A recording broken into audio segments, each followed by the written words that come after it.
Praise lord. మీ అందరికీ వందనాలు. గతించిన 100 రోజులు కూడా దేవుని యొక్క వాక్యం చదవడానికి ఎంతగానో కృప చూపించిన యేసయ్యకే స్తోత్రాలు. మరి 101వ రోజు దేవుని యొక్క వాక్యం చదువుకుందాం. దయచేసి అందరూ సబ్స్క్రైబ్ చేసుకోండి, లైక్ చేయండి, షేర్ చేయండి, కామెంట్ చేయండి. దేవుడు మనలందరినీ దీవించును గాక. ఆమేన్. 101వ రోజు దేవుని యొక్క వాక్యం చదువుకుందాం. మొదటి రాజులు 20వ అధ్యాయము. తన యొద్ద గుర్రములను రథములను సమకూర్చుకొనిన 32 రాజులుండగా సిరియా రాజైన బెన్హదదు తన సైన్యమంతటినీ సమకూర్చుకొని బయలుదేరి షోమ్రోనుకు ముట్టడి వేసి దానిమీద యుద్ధము చేసెను. అతడు పట్టణమందున్న ఇశ్రాయేలు రాజైన ఆహాబునొద్దకు దూతలను పంపి, నీ వెండియు నీ బంగారమును నావే, నీ భార్యలలోనూ నీ పిల్లలలోనూ సౌందర్యము గలవారు నావారని బెన్హదదు సెలవిచ్చుచున్నాడని వారి చేత వర్తమానము తెలియజేశెను. అందుకు ఇశ్రాయేలు రాజు, నా ఏలినవాడవైన రాజా, నీవిచ్చిన సెలవు ప్రకారము నేనును నాకు కలిగిన సమస్తమును నీ వశముననున్నామని ప్రత్యుత్తరమిచ్చి వారిని పంపగా ఆ దూతలు పోయి ఆ మాట తెలియజేసి తిరిగి వచ్చి బెన్హదదు ఇట్లు సెలవిచ్చుచున్నాడని తెలియజెప్పిరి. నీవు నీ వెండిని నీ బంగారమును నీ భార్యలను నీ పిల్లలను నాకు అప్పగింపవలనని నేను నీ యొద్దకు నా సేవకులను పంపియున్నాను. రేపు ఈ వేళకు వారు నీ ఇంటిని నీ సేవకుల ఇండ్లను పరిశోధించుదురు. అప్పుడు నీ కంటికి ఏది ఇంపుగా నుండునో దానిని వారు చేతపట్టుకొని తీసుకొని పోవుదురు. కాగా ఇశ్రాయేలు రాజు దేశపు పెద్దలందరినీ పిలువనంపించి, బెన్హదదు నీ భార్యలను పిల్లలను వెండి బంగారములను పట్టుకుందునని వర్తమానము పంపగా నేను ఇయ్యనని చెప్పలేదు. ఆ మనుష్యుడు చేయగోరుచున్న మోసము ఎట్టిదో అది మీరు తెలుసుకొనుడనెను. నీవతని మాట వినవద్దు, దానికి ఒప్పుకొనవద్దు అని ఆ పెద్దలను జనులందరూ అతనితో చెప్పిరి. గనుక అతడు, మీరు రాజైన నా ఏలిన వానితో తెలియజెప్పవలసినదేమనగా, నీవు మొదట నీ సేవకుడు నేను నాకు ఇచ్చి పంపిన ఆజ్ఞను నేను తప్పక అనుసరింతును గాని నీవిప్పుడు సెలవిచ్చిన దానిని నేను చేయలేనని బెన్హదదు దూతలతో చెప్పుడనెను. ఆ దూతలు పోయి బెన్హదదు నొద్దకు వచ్చి ఆ ప్రత్యుత్తరము తెలియజేయగా బెన్హదదు మరలా అతని యొద్దకు దూతలను పంపి, నాతో కూడా వచ్చిన వారందరూ పిడికెడు ఎత్తుకొని పోవుటకు షోమ్రోను యొక్క ధూళి చాలినేడల దేవతలు నాకు గొప్ప అపాయము కలుగుచేయుదురు గాక అని వర్తమానము చేసెను. అందుకు ఇశ్రాయేలు రాజు తన ఆయుధమును నడుమున బిగించుకొనువాడు దాని విప్పి తీసివేసిన వాని వలె అతిశయపడకూడదని చెప్పుడనెను. బెన్హదదును ఆ రాజులను గుడారముల యందు విందు జరిగించుకొనుచుండగా ఈ ప్రత్యుత్తరము వారికి వచ్చెను గనుక అతడు తన సేవకులను పిలిపించి యుద్ధమునకు సిద్ధపడునని ఆజ్ఞాపించెను. వారు సన్నద్ధులై పట్టణము ఎదుట నిలువగా ప్రవక్త అయిన ఒకడు ఇశ్రాయేలు రాజైన ఆహాబునొద్దకు వచ్చి అతనితో ఇట్లనెను, యెహోవా సెలవిచ్చినదేమనగా, ఈ గొప్ప దండంతయు నీవు చూచితివే, నేను యెహోవానని నీవు గ్రహించినట్లు నేడు దానిని నీ చేతికి అప్పగించెదను. ఇది ఎవరి చేత జరుగునని ఆహాబు అడుగగా అతడు, రాజ్యాధిపతులలో ఉన్న యవ్వనుల చేత జరుగునని యెహోవా సెలవిచ్చుచున్నాడని చెప్పెను. యుద్ధమును ఎవరు ఆరంభము చేయవలనని రాజు అడుగగా అతడు, నీవే అని ప్రత్యుత్తరమిచ్చెను. వెంటనే అతడు రాజ్యాధిపతులలో ఉన్న వారి లెక్క చూడగా వారు 232 తరువాత జనులను అనగా ఇశ్రాయేలు వారినందరినీ లెక్కింపగా వారు 7,000 మంది అయిరి. మధ్యాహ్నమందు వీరు బయలుదేరగా బెన్హదదును అతనికి సహకారులైన ఆ 32 రాజులను గుడారములలో త్రాగి మత్తులై ఉండిరి. రాజ్యాధిపతుల్లోనున్న ఆ యవ్వనులు ముందుగా బయలుదేరినప్పుడు సంగతి తెలుసుకొనుటకై బెన్హదదు కొందరిని పంపెను. షోమ్రోన్లో నుండి కొందరు వచ్చి ఉన్నారని బంటులు తెలియజేయగా అతడు, వారు సమాధానముగా వచ్చినను యుద్ధము చేయ వచ్చినను వారిని సజీవులుగా పట్టుకుని రండని ఆజ్ఞాపించెను.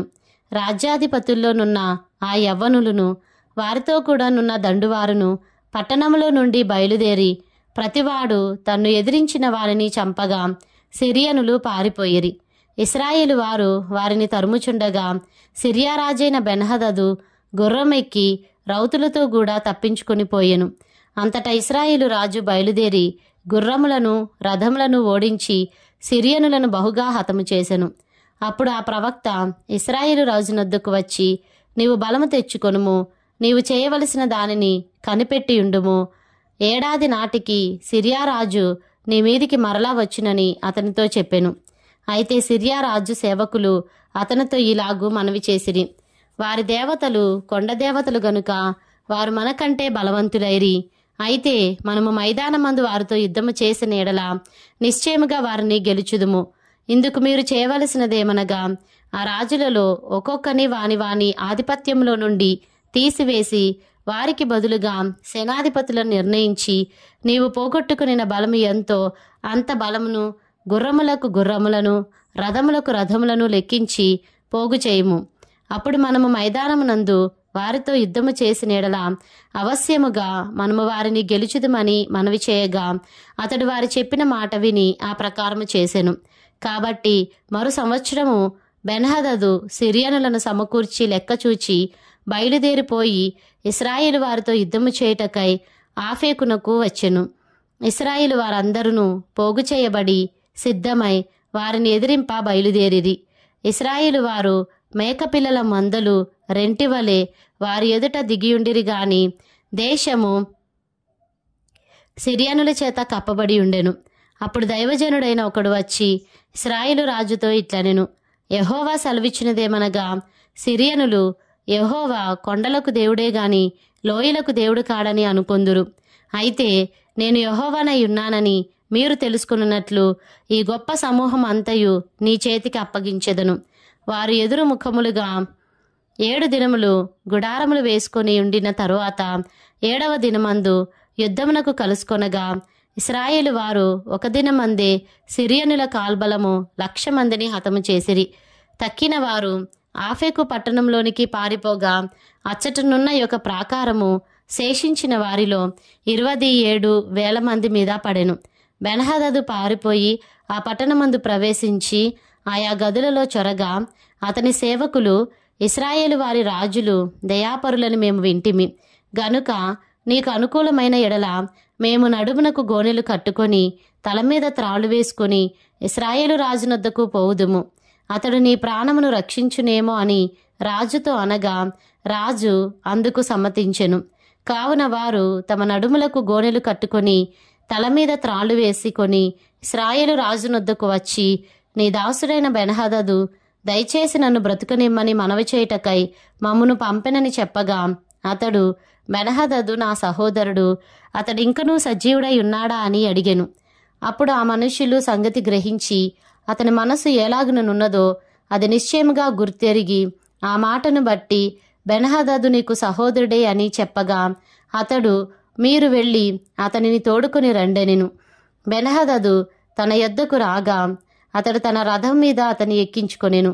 అంతటా బెన్హదదు తమ తండ్రి చేతిలో నుండి నా తండ్రి తీసుకుని పట్టణములను నేను మరలా అప్పగించెదను, మరియు నా తండ్రి షోమ్రోనులో వీధులను కట్టించుకొనినట్లు దమస్కులో తమ కొరకు తమరు వీధులను కట్టించుకొనవచ్చును అని అతనితో చెప్పగా, ఆహాబు ఈ ప్రకారముగా నీతో సంధి చేసి నిన్ను పంపివేయుదునని చెప్పి అతనితో సంధి చేసి అతన్ని పోనిచ్చెను. అంతటా ప్రవక్తల శిష్యులలో ఒకడు యెహోవా ఆజ్ఞ చేత తన చెలికానితో నన్ను కొట్టుమనగా అతడు అతని కొట్టుటకు ఒప్పకపోయినప్పుడు అతడు, నీవు యెహోవా ఆజ్ఞకు లోబడకపోతివి గనుక నీవు నన్ను విడిచిపోగానే సింహము నిన్ను చంపునని అతనితో చెప్పెను.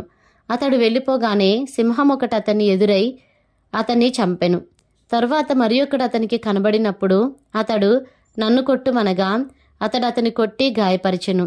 అప్పుడు ఆ ప్రవక్త పోయి కండ్ల మీద పాగా కట్టుకొని మారు వేషం వేసుకొని మార్గమందు రాజు యొక్క రాకకై కనిపెట్టుకుని ఉండి రాజు వచ్చుట చూచి బిగ్గరగా రాజుతో ఇలాగు మనవి చేసుకొనెను, నీ దాసుడైన నేను యుద్ధంలోనికి పోయి ఉండగా ఇదిగో ఒకడు ఇటు తిరిగి ఒక మనిషి నా యొద్దకు తోడుకొని వచ్చి, ఈ మనిషిని కనిపెట్టుము, ఏ విధముగానైనను వాడు తప్పించుకొని పోయిన ఎడల వాని ప్రాణమునకు మారుగా నీ ప్రాణము పోవును, లేదా నీవు 2 మణుగుల వెండిని ఇయ్యవలెననెను. అయితే నీ దాసునైన నేను పని మీద అక్కడక్కడా తిరుగుచుండగా వాడు కనబడకపోయెను. అప్పుడు ఇశ్రాయేలు రాజు, నీకు నీవే తీర్పు తీర్చుకొంటివి గనుక నీవు చెప్పినట్టుగానే నీకు జరుగును అని అతనికి సెలవీయగా అతడు త్వరపడి తన కండ్ల మీది పాగా తీసివేయగా చూచి అతడు ప్రవక్తలలో ఒకడని రాజు పోల్చెను. అప్పుడు అతడు, యెహోవా సెలవిచ్చినదేమనగా, నేను శపించిన మనుష్యుని నీవు నీ చేతుల నుండి తప్పించుకొని పోనిచ్చితివి గనుక వాని ప్రాణమునకు మారుగా నీ ప్రాణమును, వాని జనులకు మారుగా నీ జనులను అప్పగింపబడుదురని రాజుతో అనగా, ఇశ్రాయేలు రాజు మూతి ముడుచుకొనిన వాడై కోపముతో షోమ్రోనులోని తన నగరునకు వచ్చెను. మొదటి రాజులు 21వ అధ్యాయము. ఈ సంగతులైన తరువాత యెజ్రెయేలులో షోమ్రోను రాజైన అహాబు నగరును ఆనుకొని యెజ్రెయేలు వాడైన నాబోతునకు ఒక ద్రాక్ష తోట కలిగి ఉండగా అహాబు నాబోతును పిలిపించి, నీ ద్రాక్ష తోట నా నగరును ఆనుకొని ఉన్నది గనుక అది నాకు కూర తోటకిమ్ము, దానికి ప్రతిగా దానికంటే మంచి ద్రాక్ష తోట నీకిచ్చెదను, లేదా నీకు అనుకూలమైన ఎడల దానిని క్రయమునకిమ్మని అడిగెను. అందుకు నాబోతు, నా పిత్రార్జితమును నీకిచ్చుటకు నాకు ఎంత మాత్రమును వల్లపడదని చెప్పగా, నా పిత్రార్జితమును నీకియ్యనని యెజ్రెయేలీయుడైన నాబోతు తనతో చెప్పిన దానిని బట్టి అహాబు మూతి ముడుచుకొనిన వాడై కోపముతో తన నగరునకు పోయి మంచం మీద పరుండి ఎవరితోనూ మాటలాడకయు భోజనము చేయకయు ఉండెను. అంతటా అతని భార్య అయిన యెజబేలు వచ్చి, నీవు మూతి ముడుచుకొనిన వాడవై భోజనము చేయకయుండెదవేమని అతన్ని అడుగగా అతడు ఆమెతో ఇట్లనెను, నీ ద్రాక్ష తోటను క్రయమునకు నాకిమ్ము, లేక నీకు అనుకూలమైన ఎడల దానికి మారుగా మరి యొక్క ద్రాక్ష తోట నీకిచ్చేదనని యెజ్రెయేలీయుడైన నాబోతుతో నేను చెప్పగా అతడు నా ద్రాక్ష తోట నీకియ్యననెను. అందుకు అతని భార్య అయిన యెజబేలు, ఇశ్రాయేలులో నీవిప్పుడు రాజ్య పరిపాలనను చేయటలేదా? లేచి భోజనము చేసి మనస్సులో సంతోషముగా ఉండుము.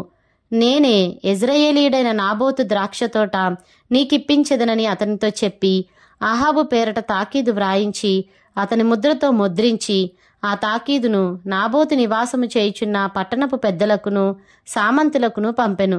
ఆ తాకీదులో వ్రాయించినదేమనగా, ఉపవాస దినము జరుగువల్లని మీరు చాటించి నాబోతును జనుల ఎదుట నిలబెట్టి నీవు దేవునిని రాజును దూషించితివని అతని మీద సాక్ష్యము పలుకుటకు పనికిమాలిన 2 మనుషులను సిద్ధపరచుడి.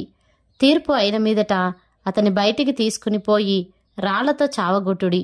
అతని పట్టణపు పెద్దలును పట్టణమందు నివసించు సామంతులును యెజబేలు తమకు పంపిన తాకీదు ప్రకారంగా జరిగించిరి. ఎట్లనగా వారు ఉపవాస దినము చాటించి నాబోతును జనుల ఎదుట నిలవబెట్టిరి. అప్పుడు పనికిమాలిన 2 మనుషులు సమాజంలో ప్రవేశించి అతని ఎదుట కూర్చుండి, నాబోతు దేవునిని రాజును దూషించడని జనుల సమక్షమున నాబోతు మీద సాక్ష్యము పలుకగా వారు పట్టణము బయటికి అతన్ని తీసుకొని పోయి రాళ్లతో చావగొట్టిరి. నాబోతు రాతి దెబ్బల చేత మరణమాయినని వారు యెజబేలునకు వర్తమానము పంపగా నాబోతు రాతి దెబ్బల చేత మరణమాయినని యెజబేలు విని, నాబోతు సజీవుడు కాడు, అతడు చనిపోయిన గనుక నీవు లేచి యెజ్రెయేలీయుడైన నాబోతు క్రయమునకు నీకియ్యనొల్లకపోయిన అతని ద్రాక్ష తోటను స్వాధీనపరుచుకొనుమని అహాబుతో చెప్పెను. నాబోతు చనిపోయినని అహాబు విని లేచి యెజ్రెయేలీయుడైన నాబోతు ద్రాక్ష తోటను స్వాధీనపరుచుకొనబోయెను. అప్పుడు యెహోవా వాక్కు తిష్బీయుడైన ఏలియాకు ప్రత్యక్షమై ఇలాగు సెలవిచ్చెను, నీవు లేచి షోమ్రోనులోనున్న ఇశ్రాయేలు రాజైన అహాబును ఎదుర్కొనుటకు బయలుదేరుము. అతడు నాబోతు యొక్క ద్రాక్ష తోటలో ఉన్నాడు. అతడు దానిని స్వాధీనపరుచుకొనబోయెను. నీవు అతని చూచి ఇలాగూ ప్రకటించుము, యెహోవా సెలవిచ్చినదేమనగా, దీన్ని స్వాధీనపరుచుకొనవలనని నీవు నాబోతును చంపితివి గదా. యెహోవా సెలవిచ్చినదేమనగా, ఏ స్థలమందు కుక్కలు నాబోతు రక్తమును నాకెనో ఆ స్థలమందే కుక్కలు నీ రక్తమును నిజముగా నాకునని అతనితో చెప్పెను. అంతటా అహాబు ఏలియాను చూచి, నా పగవాడా, నీ చేతిలో నేను చిక్కుబడితినా అని పలుకగా ఏలియా ఇట్లనెను, యెహోవా దృష్టికి కీడు చేయుటకు నిన్ను నీవే అమ్ముకొని ఉన్నావు గనుక నా చేతిలో నీవు చిక్కితివి. అందుకు యెహోవా ఇలాగూ సెలవిచ్చెను, నేను నీ మీదికి అపాయము రప్పించెదను, నీ సంతతి వారిని నాశనము చేతును.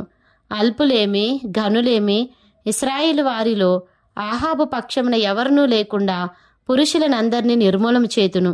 ఇశ్రాయేలు వారు పాపము చేయుటకు నీవు కారకుడవై నాకు కోపము పుట్టించితివి గనుక నెబాతు కుమారుడైన యరొబాము కుటుంబమునకును అహియా కుమారుడైన బయషా కుటుంబమునకును నేను చేసినట్లు నీ కుటుంబమునకును చేయుదునని యెహోవా సెలవిచ్చుచున్నాడు. మరియు యెజెబెలును గూర్చి యెహోవా సెలవిచ్చినదేమనగా, యెజ్రెయేలు ప్రాకారం నొద్ద కుక్కలు యెజెబెలును తినివేయును, పట్టణమందు చచ్చు ఆహాబు సంబంధీకులను కుక్కలు తినివేయును, బయటి భూములలో చచ్చువారిని ఆకాశ పక్షులు తినివేయును అని చెప్పెను. తన భార్య అయిన యెజెబెలు ప్రేరేపణ చేత యెహోవా దృష్టికి కీడు చేయ తన్ను తాను అమ్ముకొనిన ఆహాబు వంటి వాడు ఎవ్వడునూ లేడు.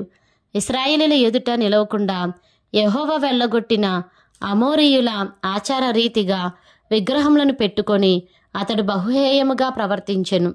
ఆహాబు ఆ మాటలు విని తన వస్త్రములను చింపుకొని గోనెపట్ట కట్టుకొని ఉపవాసముండి గోనెపట్ట మీద పరుండి వ్యాకుల పడుచుండగా యెహోవా వాక్కు తిష్బీయుడైన ఏలియాకు ప్రత్యక్షమై ఇలాగు సెలవిచ్చెను.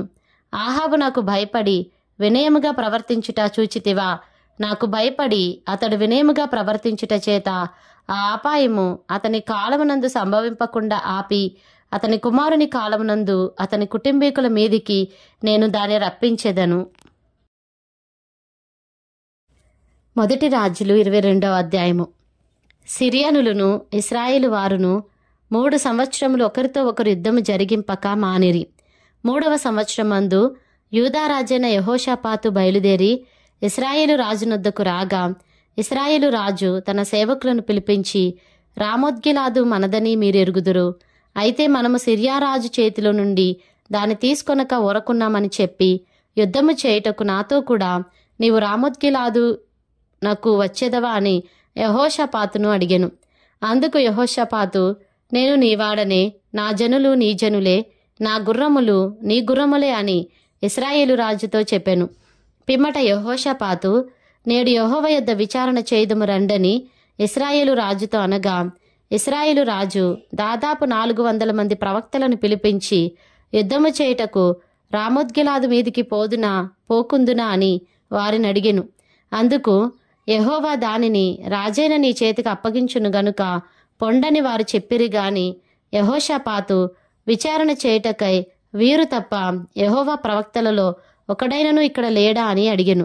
అందుకు ఇశ్రాయేలు రాజు, ఇమ్లా కుమారుడైన మీకాయా అను ఒకడున్నాడు, అతని ద్వారా మనము యెహోవా యొద్ద విచారణ చేయవచ్చును గాని అతడు నన్ను గూర్చి మేలు ప్రకటింపక కీడే ప్రకటించును గనుక అతని యందు నాకు ద్వేషము కలదని యెహోషాపాతుతో అనగా, యెహోషాపాతు, రాజైన మీరు అలాగనవద్దనెను. అప్పుడు ఇశ్రాయేలు రాజు తన పనివారములో ఒకని పిలిచి, ఇమ్లా కుమారుడైన మీకాయాను శీఘ్రంగా ఇక్కడికి రప్పించుమని సెలవిచ్చెను. ఇశ్రాయేలు రాజును యూదారాజుకు యెహోషాపాతును రాజవస్త్రములు ధరించుకొని షోమ్రోను గవిని దగ్గరనున్న విశాల స్థలమందు గద్దెల మీద ఆసీనులయుండి ప్రవక్తలందరూ వారి సమక్షమందు ప్రకటన చేయుచుండగా, కెనయన కుమారుడైన సిద్కియా ఇనుప కొమ్ములు చేయించుకొని వచ్చి, వీటి చేత నీవు సిరియనులను పొడిచి నాశనము చేతువని యెహోవా సెలవిచ్చుచున్నాడని చెప్పెను. ప్రవక్తలందరూ ఆ చొప్పుననే ప్రకటన చేయుచు, యెహోవా రామోత్గిలాదును రాజ్యమైన నీ చేతికి అప్పగించును గనుక నీవు దానిమీదికి పోయి జయమొందుదువు అని చెప్పిరి. మీకాయాను పిలువబోయిన దూత, ప్రవక్తలు ఏకముగా రాజుతో మంచి మాటలు పలుకుచున్నారు గనుక నీ మాట వారి మాటకు అనుకూలం పరచుమని అతనితో అనగా, మీకాయా, యెహోవా నాకు సెలవిచ్చినదేదో ఆయన జీవము తోడు నేను దానినే పలుకుదునెను. అతడు రాజునొద్దకు వచ్చినప్పుడు రాజు, మీకాయా, నీవేమందువు? యుద్ధము చేయుటకు మేము రామోత్గిలాదు మీదికి పోకుందుమా అని అడుగగా, అతడు, యెహోవా దానిని రాజ్యమైన నీ చేతికి నప్పగించును గనుక నీవు దాని మీదికి పోయి జయమొందుదువని రాజుతో అనెను. అందుకు రాజు, నీ చేత ప్రమాణము చేయించి యెహోవా నామమును బట్టి నిజమైన మాటలే నీవు నాతో పలుకవలసినదని నేనెన్ని మారులు నీతో చెప్పి తిని అని రాజు సెలవీయగా, అతడు ఇశ్రాయేలీలందరూ కాపరిలేని గొర్రెల వలెనే కొండల మీద చెదరి ఇండుట నేను చూచి తిని, వారికి యజమానుడు లేడు, ఎవరి ఇంటికి వారు సమాధానంగా వెళ్ళవలసినదని యెహోవా సెలవిచ్చెను అని చెప్పెను. అప్పుడు ఇశ్రాయేలు రాజు యెహోషాపాతును చూచి, ఇతడు నన్ను గూర్చి మేలు పలుకక కీడే ప్రవచించునని నేను నీతో చెప్పలేదా అనగా మీకాయా ఇట్లనెను, యెహోవా సెలవిచ్చిన మాట ఆలకించుము. యెహోవా సింహాసనాసీనుడయుండగా పరలోక సైన్యమంతయు ఆయన కుడిపార్శ్వమునను ఎడమ పార్శ్వమునను నిలిచియుండుట నేను చూచితిని. ఆహాబు రామోత్గిలాదు మీదికి పోయి అక్కడ ఓడిపోవునట్లుగా ఎవడతన్ని ప్రేరేపించునని యెహోవా సెలవీయగా ఒకడు ఈ విధముగాను మరి ఒకడు ఆ విధముగాను యోచన చెప్పుచుండిరి. అంతలో ఒక ఆత్మ ఎదుటికి వచ్చి యెహోవా సన్నిధిని నిలబడి నేను అతన్ని ప్రేరేపించేదనగా యెహోవా ఏ ప్రకారము నీవు అతన్ని ప్రేరేపించుదువని అతన్ని అడిగెను. అందుకతడు నేను బయలుదేరి అతని ప్రవక్తల నోట అబద్ధమాడు ఆత్మగా ఉందునని చెప్పగా ఆయన నీవు అతన్ని ప్రేరేపించి జయమునొందుదువు, పోయి ఆ ప్రకారము చేయుమని అతనికి సెలవిచ్చెను. యెహోవా నిన్ను గూర్చి కీడు యోచించి నీ ప్రవక్తల నోట అబద్ధమాడు ఆత్మను ఉంచియున్నాడు. మీకాయా ఇట్లనగా కెనయనా కుమారుడైన సిద్కియా అతని దగ్గరకు వచ్చి నీతో మాట్లాడుటకు యెహోవా ఆత్మ నా యొద్ద నుండి ఏ వైపుగా పోయేనని చెప్పి మీకాయాను చెంప మీద కొట్టెను. అందుకు మీకాయా దాగుకొనుటకై నీవు ఆయా గదుల్లోనికి చొరబడు నాడు అది నీకు తెలియవచ్చునని అతనితో చెప్పెను. అప్పుడు ఇశ్రాయేలు రాజు మీకాయాను పట్టుకొని తీసుకొని పోయి పట్టణపు అధికారి అయిన ఆమోనునకును రాజకుమారుడైన యోవాషునకును అప్పగించి బందీగృహంలో ఉంచి మేము క్షేమంగా తిరిగి వచ్చే వరకు అతనికి కష్టమైన అన్నము నీళ్లు ఇయుడని ఆజ్ఞ ఇచ్చెను. అప్పుడు మీకాయా ఇలాగు చెప్పెను, సకల జనులారా నా మాట ఆలకించుడని చెప్పెను. రాజువైన నీవు ఏమాత్రమైనను క్షేమంగా తిరిగి వచ్చిన ఎడల యెహోవా నా చేత పలుకలేదు. ఇశ్రాయేలు రాజును యూదారాజగు యెహోషాపాతును రామోత్గిలాదు మీదికి పోవుచుండగా ఇశ్రాయేలు రాజు నేను మారువేషం వేసుకొని యుద్ధంలో ప్రవేశించెదను, నీవైతే నీ వస్త్రములు ధరించుకొని ప్రవేశించుమని యెహోషాపాతుతో చెప్పి మారువేషము వేసుకొని యుద్ధమందు ప్రవేశించెను. సిరియా రాజు తన రథముల మీద అధికారులైన 32 అధిపతులను పిలిపించి అల్పులతోనైనను ఘనులతోనైనను మీరు పోట్లాడవద్దు, ఇశ్రాయేలు రాజుతో మాత్రమే పోట్లాడుడని ఆజ్ఞ ఇచ్చిండగా రథాధిపతులు యెహోషాపాతును చూచి ఇతడే ఇశ్రాయేలు రాజు అనుకొని అతనితో పోట్లాడుటకు అతని మీదికి వచ్చిరి. యెహోషాపాతు కేకలు వేయగా రథాధిపతులు అతడు ఇశ్రాయేలు రాజు కానట్టు గుర్తుపట్టి అతని తరుముట మానువేసిరి. పిమ్మట ఒకడు తన విల్లు తీసి గురి చూడకయే విడువగా అది ఇశ్రాయేలు రాజుకు కవచపు కీలు మధ్యను తగిలెను గనుక అతడు నాకు గాయమైనది, రథము త్రిప్పి సైన్యములో నుండి నన్ను అవతలకు తీసుకొని పొమ్మని తన సారథితో చెప్పెను. నాడు యుద్ధము బలముగా జరుగుచున్నప్పుడు రాజును సిరియనుల ఎదుట అతని రథం మీద నిలవబెట్టిరి. అస్తమయమందు అతడు మరణమాయెను. తగిలిన గాయంలో నుండి అతని రక్తము కారి రథములో మడుగు కట్టెను. సూర్యాస్తమయ సమయమందు దండువారందరూ తమ తమ పట్టణములకు దేశములకును వెళ్ళిపోవచ్చునని ప్రచురమాయెను. ఈ ప్రకారము రాజు మరణమై షోమ్రోనునకు కొనుపోబడి షోమ్రోనులో పాతిపెట్టబడెను. వేసెలు స్నానము చేయుచుండగా ఒకడు ఆ రథమును షోమ్రోను కొనలను కడిగినప్పుడు యెహోవా సెలవిచ్చిన మాట చొప్పున కుక్కలు వచ్చి అతని రక్తమును నాకెను. ఆహాబు చేసిన ఇతర కార్యములను గూర్చియు అతడు చేసిన దాన్నంతటిని గూర్చియు అతడు కట్టించిన దంతపు ఇంటిని గూర్చియు అతడు కట్టించిన పట్టణములను గూర్చియు ఇశ్రాయేలు రాజుల వృత్తాంతముల గ్రంథమందు రాయబడి ఉన్నది. ఆహాబు తన పితరులతో కూడా నిద్రించగా అతని కుమారుడైన అహజ్యా అతనికి మారుగా రాజాయను. ఆసా కుమారుడైన యెహోషాపాతు ఇశ్రాయేలు రాజైన ఆహాబు ఏలుబడిలో 4వ సంవత్సరం మందు యూదాను ఆరంభించెను. యెహోషాపాతు ఏలన ఆరంభించినప్పుడు అతడు 35 ఏండ్ల వాడై యెరూషలేములో 25 ఏండ్లు ఏలెను. అతని తల్లి పేరు అజూబా, ఆమె షిల్హీ కుమార్తె అయి ఉండెను. అతడు తన తండ్రి అయిన ఆసా యొక్క మార్గములన్నిటిని అనుసరించి యెహోవా దృష్టికి అనుకూలముగా ప్రవర్తించుచూ వచ్చెను. అయితే ఉన్నత స్థలములను తీసివేయలేదు. ఉన్నత స్థలములలో జనులు ఇంకను బలులు అర్పించుచు ధూపము వేయుచూ నుండిరి. యెహోషాపాతు ఇశ్రాయేలు రాజుతో సంధి చేసెను. యెహోషాపాతు చేసిన ఇతర కార్యములను గూర్చియు అతడు కనుపరిచిన బలమును గూర్చియు అతడు యుద్ధము చేసిన విధమును గూర్చియు యూదారాజుల వృత్తాంతముల గ్రంథమందు రాయబడి ఉన్నది. తన తండ్రి అయిన ఆసా దినములలో శేషించియుండిన పురుషగాములను అతడు దేశంలో నుండి వెళ్ళగొట్టెను. ఆ కాలమందు ఎదోము దేశమునకు రాజు లేకపోయెను. ప్రధాని అయిన ఒకడు రాజ్యపాలనము చేయుచుండెను. యెహోషాపాతు బంగారము తెచ్చుటకై ఓఫీరు దేశమునకు పోవుటకు తర్షీషు ఓడలను కట్టింపగా ఆ ఓడలు బయలుదేరక ఏసోన్గెబెరు నొద్ద బద్దలైపోయెను. ఆహాబు కుమారుడైన అహజ్యా, నా సేవకులను నీ సేవకులతో కూడా ఓడల మీద పోనిమ్మని యెహోషాపాతును అడుగగా యెహోషాపాతు దానికి ఒప్పలేదు. పిమ్మట యెహోషాపాతు తన పితరులతో కూడా నిద్రించి తన పితరుడైన దావీదు పురమందు తన పితరులతో కూడా పాతిపెట్టబడెను. అతని కుమారుడైన యెహోరాము అతనికి మారుగా రాజాయెను. ఆహాబు కుమారుడైన అహజ్యా యూదారాజైన యెహోషాపాతు ఏలుబడిలో 17వ సంవత్సరం మందు షోమ్రోనులో ఇశ్రాయేలును ఏలన ఆరంభించి 2 సంవత్సరములు ఇశ్రాయేలును ఏలెను. అతడు యెహోవా దృష్టికి చెడుతనము జరిగించి తన తల్లిదండ్రులిద్దరి ప్రవర్తనను ఇశ్రాయేలు వారు పాపం చేయుటకు కారకుడైన నెబాతు కుమారుడగు యరొబాము ప్రవర్తనను అనుసరించి ప్రవర్తించుచూ వచ్చెను. అతడు బయలుదేవతను పూజించుచు వానికి నమస్కారము చేయుచు తన తండ్రి చేసిన క్రియలన్నిటి చొప్పున జరిగించుచు ఇశ్రాయేలీయుల దేవుడైన